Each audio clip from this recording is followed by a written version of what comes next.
Hey everybody, welcome to What the Fact. I'm Katie and this is Aaron, and we are editors with PolitiFact. If you've been paying attention to the Democratic presidential primary at all, you probably have noticed a lot of talk about health care. You have liberal candidates like Elizabeth Warren and Bernie Sanders pushing a plan called Medicare for All to essentially replace the private insurance system with government-run health care that's free and accessible to everyone. But you have more moderate Democrats like Joe Biden and Amy Klobuchar who want to build upon and expand what they call a success, the healthcare law known as Obamacare. Okay, but lost in that is what is going on with Obamacare right now. President Donald Trump and Republicans in Congress have taken steps to undermine key parts of the law, including the elimination of the individual mandate. And some Americans may not know that there's actually a big legal battle right now in an effort by Republicans to dismantle the whole thing. So to get us up to speed on what is the current situation that Joe Biden and Amy Klobuchar want to build upon, we're going to turn to Newsy to help us sort it out. Healthcare is a major political talking point, with lawmakers from both sides of the aisle proposing big changes. But the Affordable Care Act is still the prevailing healthcare law. So let's take a look at its status today. A number of key provisions in Obamacare remain in effect. Insurance plans can't penalize or refuse coverage because of pre-existing conditions. Young adults can stay on their parents' plan until they're 26.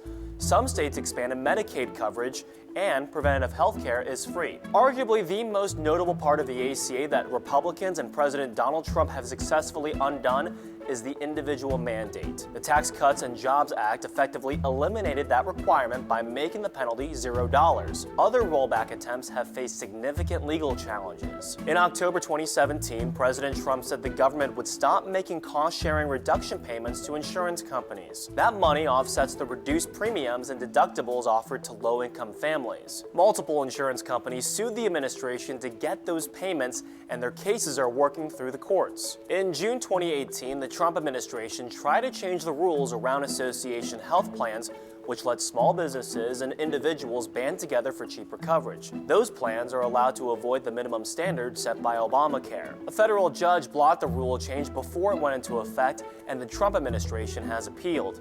All this could change with an impending court decision from the Fifth Circuit Court of Appeals. In July, lawyers for 18 states laid out their case for declaring the healthcare law unconstitutional as a whole. President Trump's Department of Justice decided not to defend the law, so attorneys general from 16 states and Washington, D.C. stepped in to do that. Regardless of which way that three-judge panel rules, the losing side is likely to appeal the decision to the U.S. Supreme Court. All right, Katie, so now it's time for a fact check. Former Vice President Joe Biden, who supports expanding Obamacare and opposes Medicare for All, does so, he says, because normal average Americans like the insurance they have. Here's a comment he made recently at one of the debates. If you go the route of my two friends on my right and my left, you have to give up your private insurance. 160 million people like their private insurance. Okay, he didn't just say people. He has said 160 million people like their private insurance.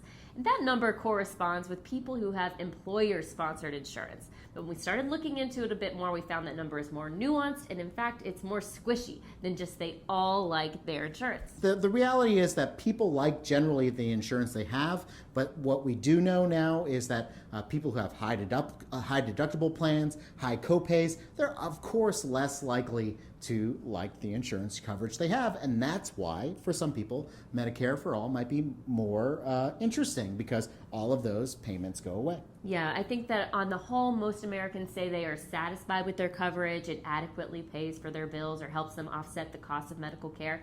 But there are large numbers of Americans who report that they are short when it comes to paying their bills on time.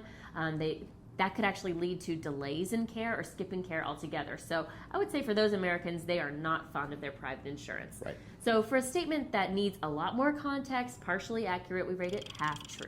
Half true. It's unfortunately the most popular rating on PolitiFact. I wish we could provide a little more clarity, but sometimes the facts are just murky. Until next week, I'm Aaron and this is Katie. Take care.